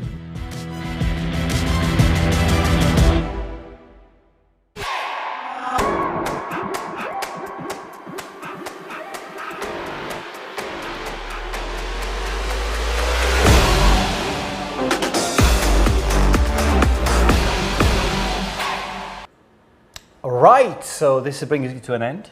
Very sad. Very sad, very tired. These lights are... It is, it's quite a glare you get in here. I'm wearing sunglasses next time. So A few information before we leave. Well, thanks for joining us. It's great. Thanks for anyone who's hosted the event on Twitch and YouTube. Thanks for the support, supporting the hobby. And I'm glad I'm able to say this again. You know, up until like a few years back, we were saying, thanks for supporting the hobby for Wargames. And then we moved to, you know, bigger strategy games. And so it was like more about the community and the wider market. So thanks for supporting the hobby.